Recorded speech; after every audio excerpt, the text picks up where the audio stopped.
हृदयपुराणानामालयं करुणालयं नमामि भगवत्पादं शङ्करं लोकशङ्करं शङ्करं शङ्कराचार्यं केशवं बादरायणं सूत्रभाष्यकृतो वन्दे भगवन्तो पुनः पुनः ईश्वरो गुरुरात्मेति मूर्तिभेदविभागिने व्योमव्याप्तदेहाय दक्षिणामूर्तये नमः।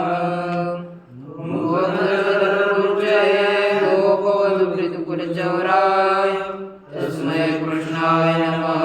संसारभैरवस्य बीजाय श्री विश्वनाथ पंचानन भट्टाचार्य द्वारा विरचित न्याय सिद्धांत मुक्तावली का विचार करते हुए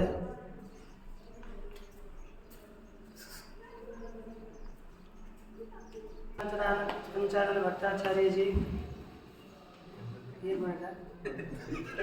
भट्टाचार्य जी इन्होंने अब हम लोग हेत्वाभास के विचार के प्रसंग में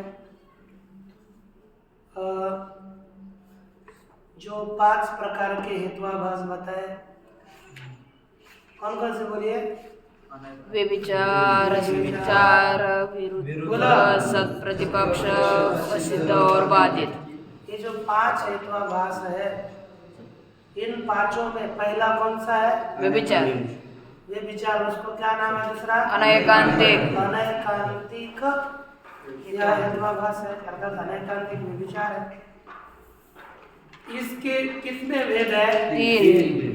कौन कौन से है? साधारण, असाधारण और अनुपसंहारी। कौन कौन से? साधारण, असाधारण और अनुपसंहारी। इसमें पहला है साधारण। साधारण, यह हमें एक एक का विचार पहले देखना है। साधारण व्यभिचारी पहला है, तो ये पहला दोष है। अब इसका लक्षण क्या है, कहाँ पर ये साधारण व्यभिचारी है, ये हमें समझना है। तो इसका लक्षण पहले बताना पड़ेगा। क्या लक्षण है? साध्यवद अन्य वृत्ति। साध्यवद अन्य वृत्ति, ये साधारण होता है। साध्यवद अन्य वृत्ति, यहाँ पर साध्यवद अन्य वृत्ति क्यों दिया? क्योंकि पीछे जो व्याप्ति दी थी वह थी साध्यवद अन्य और साध्यवद अन्यावृत्तित्व। अवृत्तित्व अर्थात साध्यवद अन्य निरूपित वृत्तित्वा भावः, यह व्याप्ति थी। तो जैसी व्याप्ति देंगे ठीक उसका विरोधी होना चाहिए। साध्यवद अन्यावृत्तित्व ये व्याप्ति है, तो उसका विरोधी क्या होगा? साध्यवद अन्य वृत्तित्व, यही व्यभिचार है। आपको इसमें व्याप्ति कौन सी थी? देखो ये तो है व्यभिचार, लेकिन व्याप्ति थी साध्यवदन्य निरूपित वृत्तित्व। निरूपित वृत्तित्वा भावः, ये व्याप्ति थी। अब इस व्याप्ति का विरोधी यही हेत्वाभास होगा, अन्य नहीं। अर्थात यहाँ पर देखो, ये हेत्वाभास किस स्थल में लगता है? स्थल में हमें देखना पड़ेगा। स्थल है पर्वतो धूमवान वन्य। पर्वतों धूमवान वन्य है, यहाँ पर यह हेतु विचार, यहाँ पर यह दोष लगता है। कौन सा? साधारण विचार दोष है। प्रस्तुत में साध्य साध्यवद अन्य और अन्य अयोगोल साध्यम साध्यवद अन्य साध्य साध्यवान पर्वतः साध्यवद अन्य तन्निरूपित वृत्तिता एव वन्नौ अस्ति वृत्तित्व भावः नास्ति अतः यानी वृत्तित्व कथम न, तो साध्यवद अन्य अयोगोल तदवृत्ति ही वन्य रहा, इसलिए यह हेतु, ये दोष इस हेतु में चला गया, इसलिए यह हेतु दुष्ट है। और ये जो साधारण व्यभिचारी ये तो या तो साधारण व्यभिचार दोष है, वो किसका विरोधी है? लिखा तेन च व्याप्ति ज्ञान प्रतिबंध क्रियते, उसके द्वारा अर्थात इस साधारण व्यभिचारी दोष के द्वारा, ये साधारण व्यभिचार है ना, इसके द्वारा व्याप्ति ज्ञान का प्रतिबंध किया जाता है। तो यहाँ पर यह साध्याभाववद वृत्ति ये ज्ञान होने के कारण यहाँ पर साध्यवदन्यावृत्ति, क्या कहा? साध्यवदन्यावृत्ति यह ज्ञान नहीं होगा। हमें यह साध्य वाले से साध्यवद जो स्थान है उससे भिन्न में हेतु को नहीं रहना चाहिए। साध्यवद अन्य में अवृत्ति हेतु होना चाहिए, तो तभी वह व्याप्ति ज्ञान होता है। लेकिन इस व्याप्ति ज्ञान का साध्यवद अन्य वृत्ति ही ऐसा ज्ञान होने पर विरोध होता है। साध्यवद अन्य वृत्ति ऐसा ज्ञान होने पर साध्यवद अन्य वृत्ति ही हेतु हो, इस व्याप्ति ज्ञान का विरोध होता है। और यह अनुमिति का कारण व्याप्ति ज्ञान, इसका विरोध करने के कारण यह दोष है, यह सिद्ध हो गया। आपको ये यहाँ पर इतना बताया जाएगा कौन सा हेतु, कौन सा दोष किस का विरोधी है, अनुमिति का विरोधी है अथवा अनुमिति के कारण का विरोधी है। क्योंकि हेत्वाभास का क्या लक्षण क्या है? बोलिए। यद विषयत्वेन ज्ञानस्य अनुमिति तत्कारणान्यतर विरोधित्वं हेत्वा, हाँ, हेतुत्वं प्रतिबंधकत्वं जो भी हो बोला करिए, क्योंकि बोलिए, लक्षण बोलने के बिना नहीं चलेगा। बोलिए। यद विषयकत्वेन ज्ञानस्य अनुमिति तत्कारणान्यतर प्रतिबंधकत्वं हेत्वाभासत्वं, प्रतिबंधकत्वं विरोधित्वं क्या? बोलिए पुनः। यद विषयकत्वेन ज्ञानस्य अनुमिति तत्कारणान्यतर प्रतिबंधकत्वं हेत्वाभासत्वं, हाँ, एक मिनट बंद कर देना। अनुमिति तत्कारणान्यतर प्रतिबंधकत्वं, कर दोगे पाठ समझना। विषयकत्वेन ज्ञानस्य अनुमिति तत्कारणान्यतर प्रतिबंधकत्वं हेत्वाभासत्वं। तो यह हेत्वाभास किसका प्रतिबंधक है? ये व्याप्ति ज्ञान, अनुमिति के कारण का प्रतिबंधक है। जो है किसका है? अनुमिति के कारण का। अनुमिति का कारण क्या है? व्याप्ति ज्ञान। हाँ, व्याप्ति ज्ञान का प्रतिबंधक है, इसलिए इसमें हेत्वाभास का लक्षण चला जाए। दूसरा है असाधारण। असाधारण दूसरा क्या है? असाधारण। असाधारण। अब हमें असाधारण किसका स्वरूप क्या है? देखो, बोलिए। साध्य समानाधिकरणो हेतु, साध्य समानाधिकरणो हेतु, साध्य समानाधिकरणो हेतु, साध्य समानाधिकरणो हेतु, साध्य समानाधिकरणो हेतु, समानाधिकरणो हेतु, साध्य समानाधिकरणो हेतु, साध्य समानाधिकरणो हेतु, साध्य समानाधिकरणो हेतु, साध्य समानाधिकरणो हेतु। म्हणजे यानी साध्य के साध्य जहाँ रहता है वहाँ नहीं रहता है, साध्य जहाँ नहीं है वहाँ ही तो रहेगा।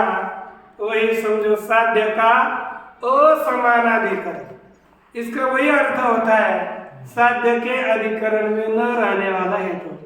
लेकिन यहाँ पर इसका थोड़ा सा शब्दार्थ विभाग है, साध्यवद अन्य वृत्ति, और इसको क्या बोल रहे हैं? साध्य का असमानाधिकरण। साध्य जहाँ रह रहा है वहाँ तो रह रहे हैं, साध्य जहाँ नहीं है वहाँ हेतु रहेगा, तो वही क्या होगा? साध्य असाधारण साध्य के समानाधिकरण में नहीं जा साध्य है वहां नहीं रह रहा कहीं पर भी नहीं जहां जहां साध्य यस क्या होना चाहिए साध्य के अधिकरण में हेतु को रहना चाहिए लेकिन जहां जहां साध्य के अधिकरण में रहता ही नहीं ऐसा हेतु है जैसे देखो तेन च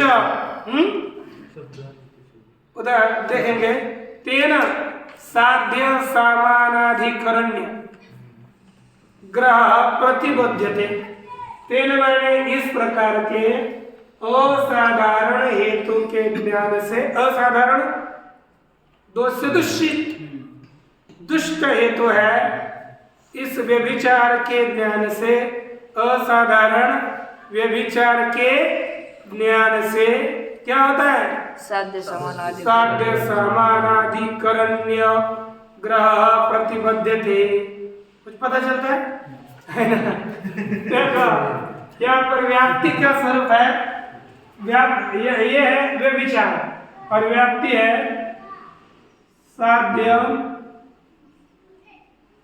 समानाधिकरण्यम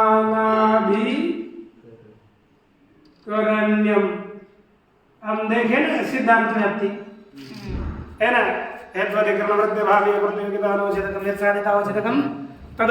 साध्य समानाधिकरण्य है कि नहीं साध्य समानाधिकरण्य ये जो सिद्धांत व्याप्ति है उस सिद्धांत व्याप्ति का जो ज्ञान ग्रह माने ज्ञान साध्य समानाधिकरण्य ग्रह अर्थात ज्ञान तो साध्य समानाधिकरण्य रूपी ज्ञान का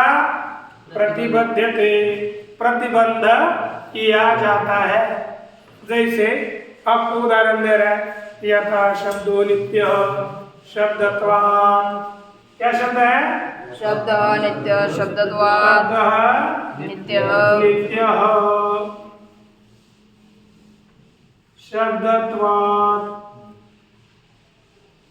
मुझे बताओ जहां जहां शब्दत्व है वहां नित्यत्व के दिख रहा है क्या नहीं हाँ नहीं कहीं पर भी देखो नित्यत्व आकाश में है न्यायमत के अनुसार नित्यत्व आकाश में है नित्यत्व तो है लेकिन शब्दत्व नहीं है क्या नहीं है इनका नित्यत्व का और शब्दत्व का कोई विरोध भी नहीं कोई नहीं है लेकिन आप बोलोगे तो विरोध है क्या फिर विरोध नहीं है एक दूसरे का विरोध नहीं करता लेकिन होता है क्या यह कहीं पर भी साध्य जहां है वहां हेतु मिलता ही नहीं देखो कहीं मिलेगा क्या देखो यहाँ पर हेतु है साध्य नहीं है शब्दत्व यहाँ पर हेतु है शब्दत्व हेतु है साध्य नहीं इधर आकाश में साध्य है हेतु नहीं नित्य पदार्थों में साध्य है लेकिन हेतु नहीं है शब्द में हेतु है साध्य नहीं है अर्थात दोनों एक जगह पर रहेंगे ऐसी स्थिति ही नहीं नित्य का घटस्फोट है ना कभी एक जगह पर इनका आना ही नहीं इसलिए ये असाधारण हेतु ये जो सिद्धांत व्याप्ति है साध्य समानाधिकरण्य रूपा उस व्याप्ति का विरोधी है ये साधारण व्याप्ति का विरोधी होगा लेकिन ये पूर्वपक्षीय व्याप्ति का विरोधी है असाधारण व्याप्ति का ही विरोधी है व्याप्ति ज्ञान का ही विरोधी है लेकिन सिद्धांत व्याप्ति ज्ञान का विरोधी है अब यदि साध्य समानाधिकरण हेतु है ऐसा ज्ञान होगा तो साध्य समानाधिकरण रूप व्याप्ति का ग्रह नहीं होगा तो उसके आगे अनुमिति इत्यादि नहीं हो पाएगी ये ध्यान दीजिए इसके बाद देखिए कहते हैं यथा शब्दो नित्य शब्दत्वात् इत्यादो असाधारण्यम क्या दोष है असाधारण दोष शब्दो अनित्य शब्दत्वात् इत्यादौ तू असाधारणीय भ्रमः। क्या है? शब्द अनित्य शब्दत्वात्।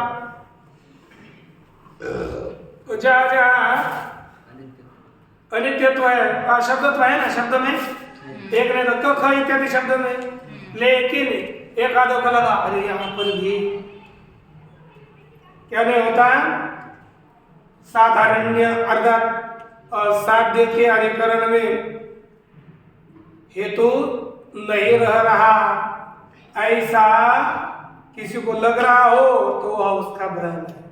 तो इसलिए लिखा शब्दों अनित्य शब्दत्वात् इत्यादि में तो असाधारण्य का भ्रम है, वहां पर दोष नहीं है। दो हो गए। इसके बाद कौन सा आता है? अनुपसंहारी। तो देखो अथवा यहाँ पर एक असाधारण है ना, उसका एक अन्य लक्षण किया है वो प्राचीनों ने, तो लिखते हैं अन्य तो सपक्षावृत्ति असाधारण। क्या बोलिए? सपक्षावृत्तिरसाधारण। बोलो सपक्षावृत्तिरसाधारण। सपक्ष, सपक्ष समझ में आता है? हाँ। सपक्ष किसे कहता है? निश्चित साध्यवान सपक्ष। अपना बोलिए। निश्चित साध्यवान सपक्ष। इनका क्या मानना है? पक्ष में कोई प्रश्न है, पक्ष में तो हेतु रहता है, लेकिन सपक्ष में हेतु का न रहना, अर्थात सपक्ष निश्चित साध्य वाला होता है, ऐसे निश्चित साध्य वाले में हेतु न रहना यही असाधारण विचार है। जैसे आप देख सकते हैं शब्द नित्य शब्दत्वात्। यहाँ पर साध्य क्या है? नित्य नित्यत्वम्। ना था ना ही था के मान तो जोड़ी साध्य था। तो क्या है यहाँ पर साध्य? नित्यत्व साध्य है, इसलिए नित्यत्व साध्य वाला कौन है? आकाश। ये भी बताना पड़ता है हमें। फिर नित्यत्व शब्द वाला, नित्यत्व वाला कौन है? आकाश। आकाश नित्य है, तो आकाश में क्या है? सपक्ष। आकाश में क्या है? नित्यत्व। नित्यत्व है। आकाश नित्य है, तो आकाश में क्या है? नित्यत्व। बोलेंगे सपक्ष है। ये कौन सी शब्द है? तो आप नित्य जो शब्द जैसे प्रश्न वैसे उत्तर होना चाहिए, किधर भी विचार नहीं करना। अब ये आकाश नित्यत्ववान है। नित्यत्व क्या चीज है? साध्य। नित्यत्व क्या चीज है? साध्य। और नित्यत्ववान आकाश है, अर्थात कौन है? निश्चित साध्यवान है कि नहीं? इसलिए आकाश क्या हो गया? सपक्ष। सब उत्तर देना है। क्या आकाश हो गया?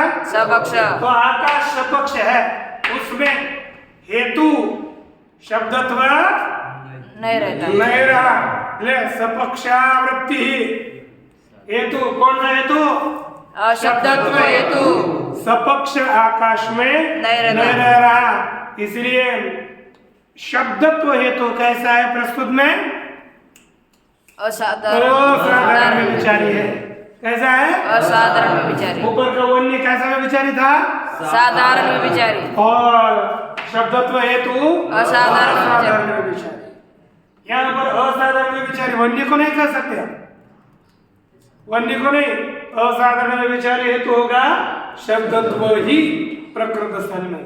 इधर का उदाहरण है, जो सपक्ष कहीं पर भी नहीं रहता वही असाधारण विचारी होगा। जो हेतु साध्यवद अन्य में भी रहेगा उसको कहेंगे साधारण व्यभिचारी। एक क्योंकि ये यदि आपको दोष पता चले ना, आप कुछ भी ग्रंथ लिखोगे, कुछ लिखने का प्रयास करोगे, तो अपना हेतु ये किस दोष में आता है कि नहीं, ये आपको समझ में लाना पड़ेगा। जैसे आप किसी के साथ शास्त्रार्थ कर रहे हो, आजकल डिबेट कर रहे हो, है ना, तो उसमें भी क्योंकि सब जगह पर वही होता है, यदि तर्क पद्धति से आप विचार करोगे तो इन्होंने जो कहा है ये कहीं दोष दूषित है कि नहीं, दोषपूर्ण है कि नहीं, किस प्रकार का दोष है, कि इसमें किसी प्रकार का दोष नहीं है, दृष्टांत दे रहे हैं, क्या दे रहे हैं, क्या नहीं दे रहे हैं, कैसे अनुमान कर रहे हैं, कैसा सिद्धांत दे रहे हैं, तो आपको ये देखना पड़ेगा। इसलिए इन दोषों का ज्ञान नहीं, अर्थात के दोष की प्रक्रिया ये हमें समझ में आनी चाहिए।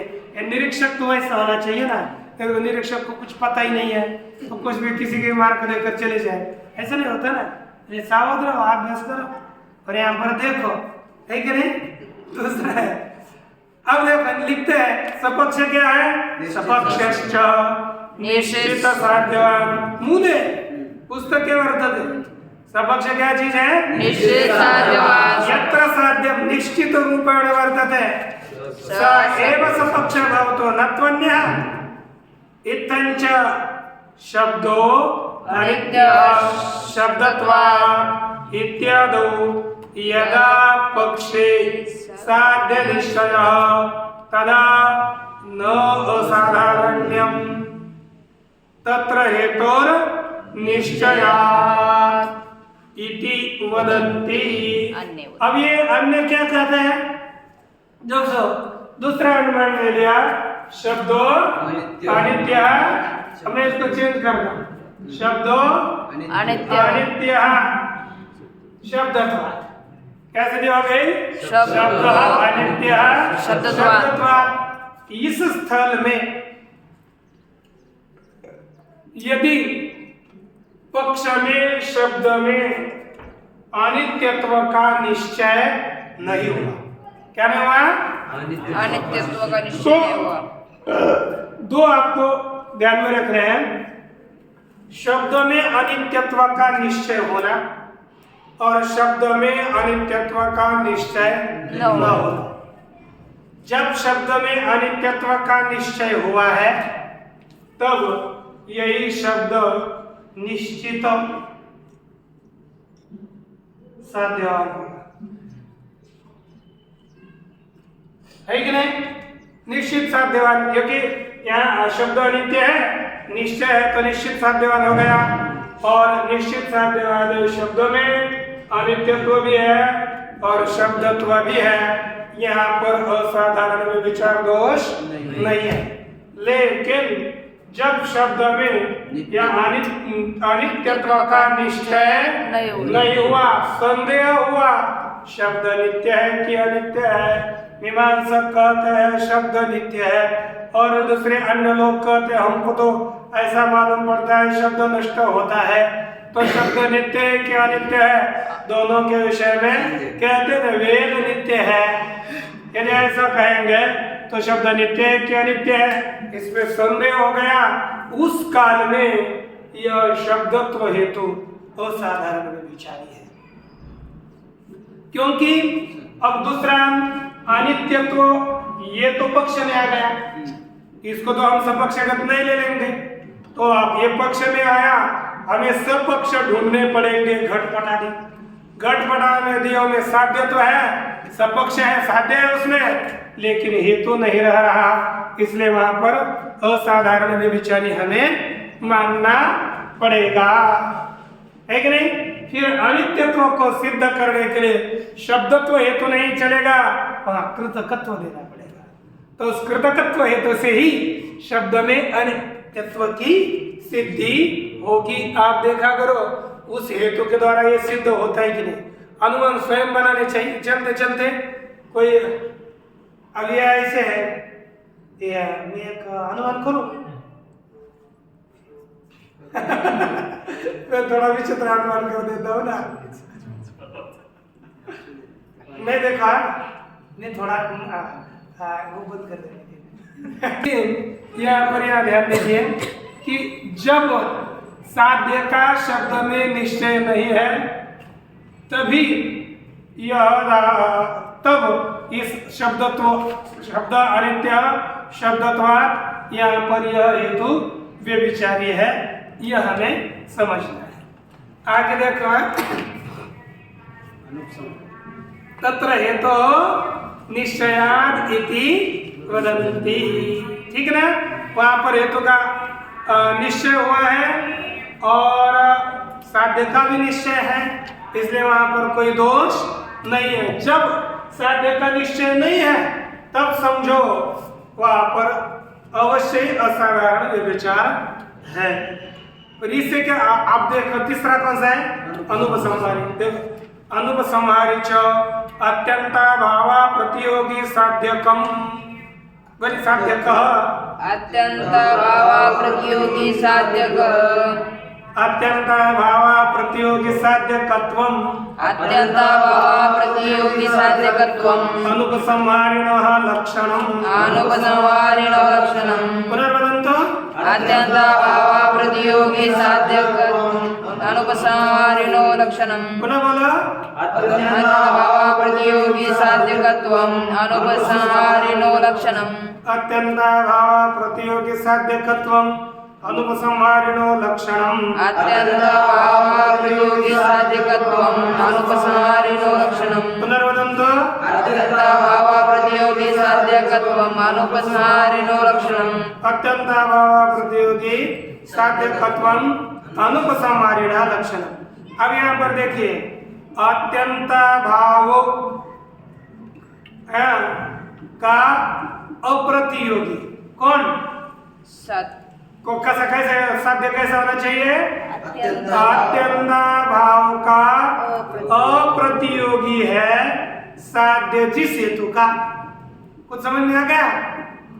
माने जिस हेतु के साध्य का कहीं पर भी अभाव नहीं होता ऐसा हेतु अनुपसंहारी है। दृष्टांतर हेतु उदाहरणार्थ देख लीजिए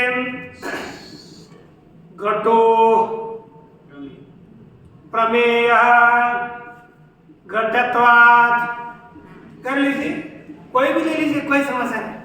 घट प्रमेय घटत्वात्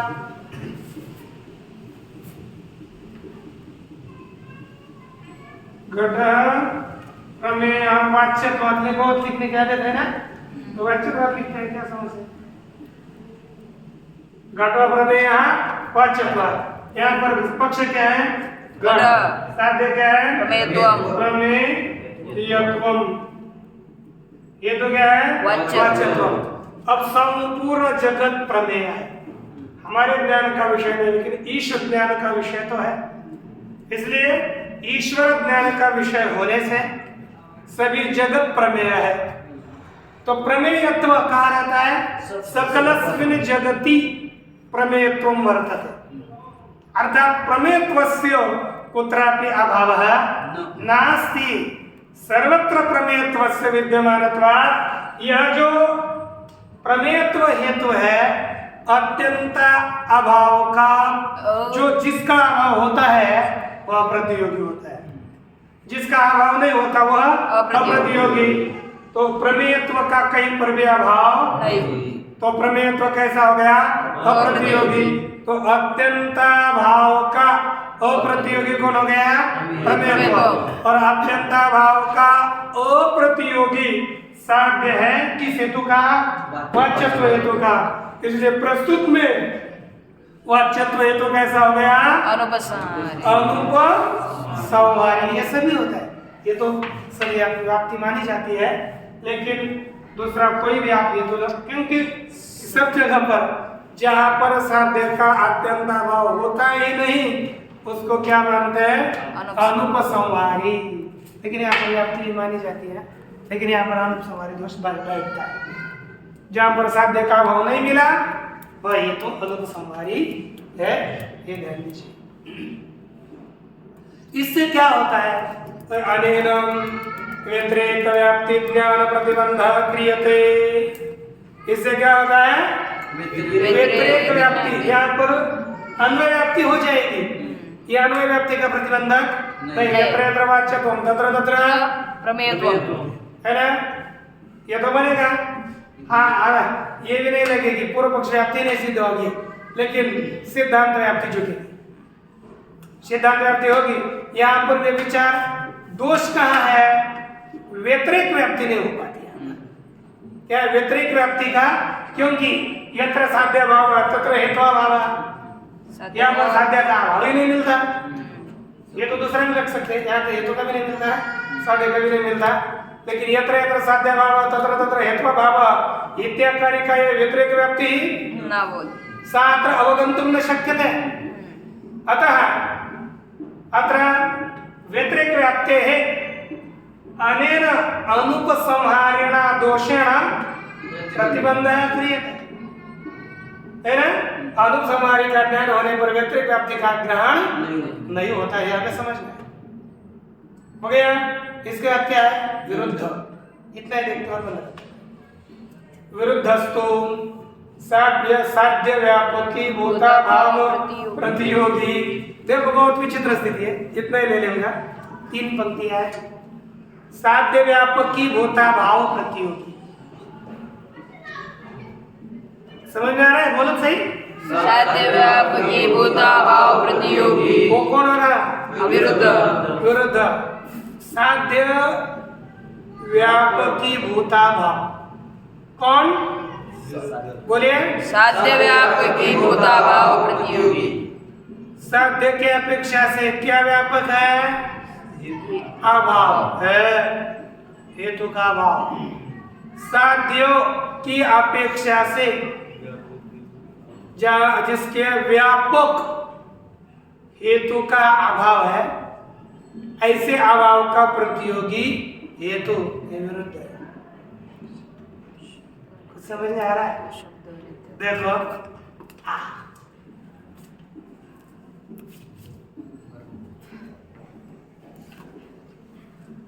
शब्द नित्य।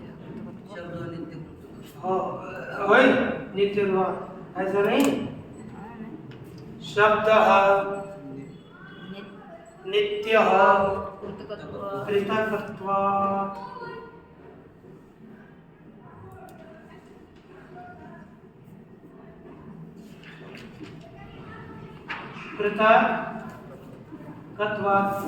शब्द नित्य कृतकत्वात् यह स्थल है, इस स्थल में यह पक्ष है शब्द।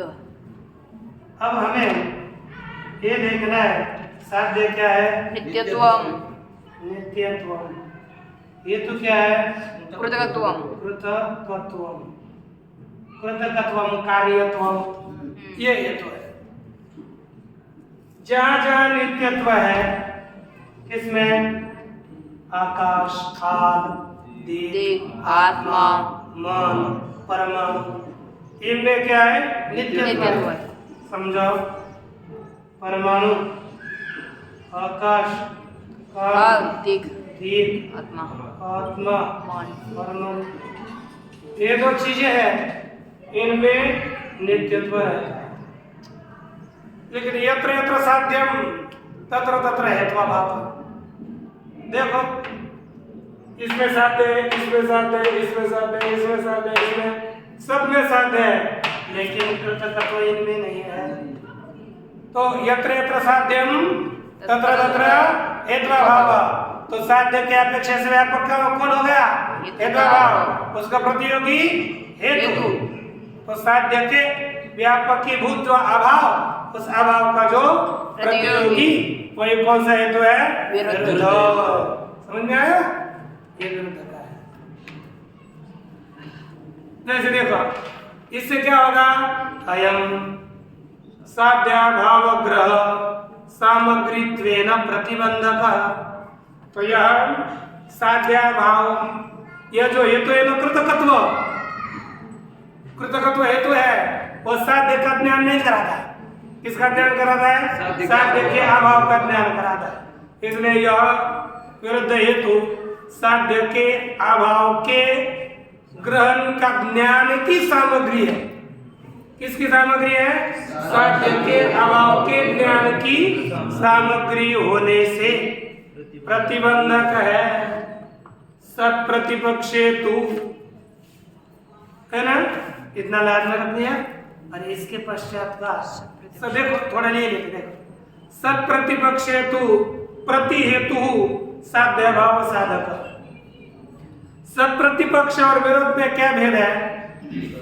विरोध में जो हेतु, ध्यान देना, सुनो, विरुद्ध में जो हेतु साध्य के सिद्धि के लिए दिया है, वही हेतु साध्य के अभाव को सिद्ध करता है।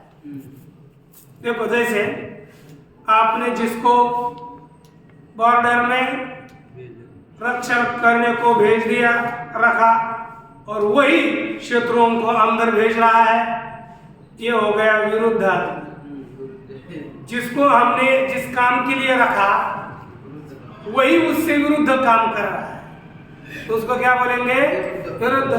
विरोध। जैसे आप लोगों में से किसी को अभ्यास करने के लिए आ रहा था और वही अभ्यास करने नहीं दे रहा, तो क्या होगा? वो विरुद्ध काम आदमी होगा ना। स्वयंपाक के लिए किसी को रखा सेवा के लिए, वो 11:30 बजे जाएगा, तो उसका क्या होगा? वो विरोधी आदमी हो गया है ना। उसको थोड़ी कहेंगे कि ठीक है आपने, है कि नहीं? वैसे ही तो दूसरा क्या होता है, उसके पश्चात ये विरुद्ध हो जाता है। और सप्रतिक पक्ष में क्या होता है? एक आदमी अरे एक हेतु जो है साध्य के सिद्धि के लिए दिया हुआ अलग हेतु, और साध्य के अभाव को सिद्धि के लिए दूसरा हेतु, यानी अलग अलग दो हेतु, एक साध्य को सिद्ध करता है और एक साध्य के अभाव को सिद्ध करता है। ऐसे यदि दो हेतु परस्पर में झगड़ा करने लगे उसको कहते हैं सत्प्रतिपक्ष। वो क्या स्थिति है? सत्प्रतिपक्ष। और विरुद्ध में जो हेतु साध्य को सिद्ध करने के लिए लगा दिया वही साध्य के अभाव को सिद्ध कर, वही दूसरा काम करने लगा, तो उसको क्या कहेंगे? विरुद्ध। देखो अत्र तू एक हेतु, सत्प्रतिपक्ष में दूसरा दो हेतु होते हैं, और विरुद्ध में अत्र तू एक हेतु इति विशेष, ऐसा दोनों में भेद है, ऐसा समझना चाहिए। साध्य साधक एव साध्या साधक एव साध्य साधकत्वेन उपन्यस्तः इति, अर्थात साध्य को सिद्ध न करने वाला हेतु ही हमने साध्य को सिद्ध करने के लिए रख दिया है ना। जैसे एक शत्रु होता है, शत्रु कभी अपने देश का संरक्षण नहीं कर सकता है ना। देश का भक्षक ही हमने रक्षक रूप से रख दिया, तो वह हो जाएगा विरुद्ध। उसको क्या कहेंगे? विरुद्ध। इति अशक्ति विशेषोपस्थापकत्वात् विशेष, इस प्रकार असामर्थ्य विशेष का उपस्थापक होने से यह विशेष हेतु है, विरुद्ध हेतु विशेष है, यह बताया। और इसके पश्चात सत्प्रतिपक्ष का ही विचार हम लोग देखेंगे कल। ओम पूर्णमदः पूर्णमिदं पूर्णात् पूर्णमुदच्यते पूर्णस्य पूर्णमादाय पूर्णमेवावशिष्यते। ओम शांति।